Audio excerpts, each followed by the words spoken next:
La difficulté d'une personne vivant en fauteuil roulant, c'est qu'elle touche à la définition même de l'être humain bipède qui ne marche plus. Après avoir vu les images qui vont suivre, la question que chacun devrait se poser, c'est « Et si ça m'arrivait, comment je réagirais ?» Vivre à tire d'aile, c'est un titre allégorique qui représente un oiseau qui s'échappe de sa cage et qui s'enfuit avec des battements d'ailes vigoureux vers tout ce qui peut l'affranchir de son enfermement.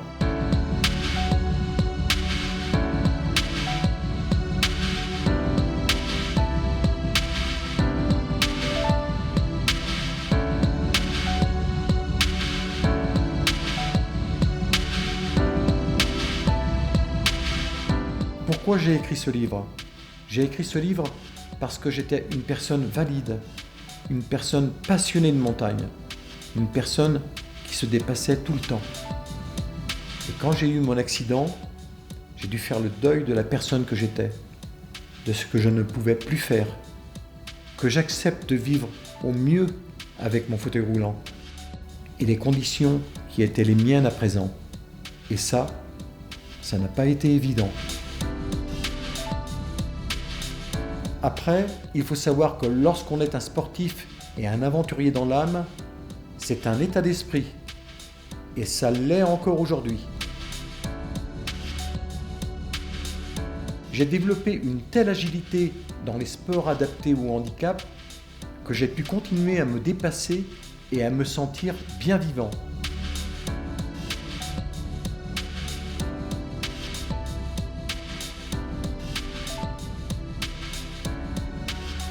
J'arrive à faire plein d'activités que je faisais avant, mais d'une façon différente.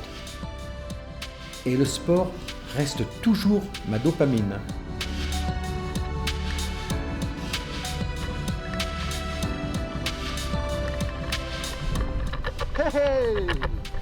Alors on me dit souvent, vous êtes peut-être handicapé, mais vous êtes une personne comme tout le monde. Mais ça n'est pas comme ça qu'on se voit quand on est handicapé. Car le regard des autres a changé. Et le regard qu'on porte sur soi a changé également. Et ça, c'est compliqué. Alors je ne dis pas ça pour faire pleurer. C'est pas du tout le but. Le but de ce livre, c'est de montrer vraiment qu'handicapé ou pas, le dépassement de soi, ça existe. Après, dans mon cas, ça a demandé beaucoup de sacrifices. Et certains diront du courage. Alors même si ce mot m'embête, oui, il faut être courageux. Car étant donné qu'on n'a plus les mêmes capacités qu'avant, il faut chercher en soi d'autres ressources.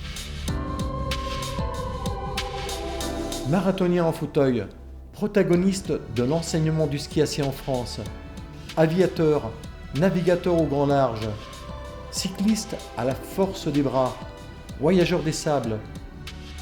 Ce qui me sauve, c'est le sport et ma soif d'aventure.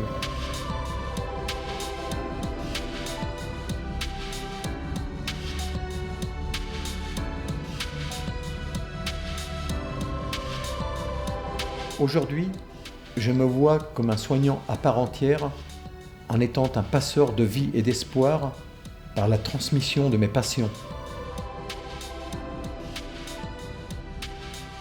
J'ai créé la première école de ski assis en France et j'ai vu les stagiaires arriver la mine triste et je les ai vus repartir la mine joyeuse et c'était une sacrée récompense. Et là, je me suis senti utile.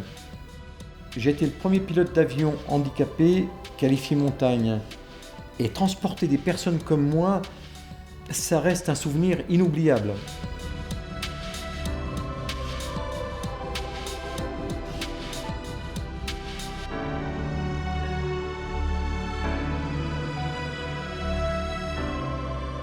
En somme, la montagne continue de m'insuffler son énergie rédemptrice.